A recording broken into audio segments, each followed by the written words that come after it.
Why long run is powerful அப்படின்னு பார்த்தீங்கன்னா, மெயினா வந்து உங்களுக்கு அந்த ஸ்லோ ரன் அதாவது ஓடுற லாங் ரன் இப்போ 8 கிலோமீட்டர் ஓடுறது வந்து இப்போ ஓடுறது எல்லாமே வந்து 6 மினிட்ஸ் 6.5 மினிட்ஸ் பேஸில.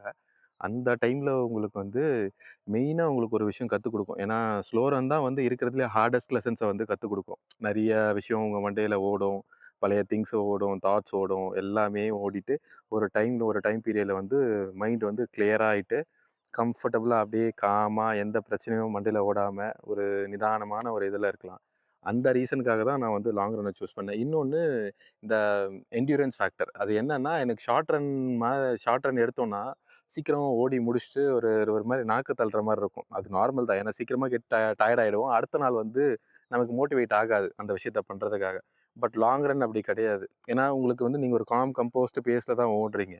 அது உங்களுக்கு அந்த டைம்ல வந்து பாடி வந்து ரொம்ப டயர்ட் ஆகாம, நீங்க ஒரு ஒரு நல்ல ஃபீல்ல தான் ஓடுவீங்க. கடைசியில ரன்னர்ஸ் ஹையும் கிடைக்கும்போது, உங்களுக்கு ஒரு நல்ல ஃபீல் கிடைக்கும் முடிக்கும்போது.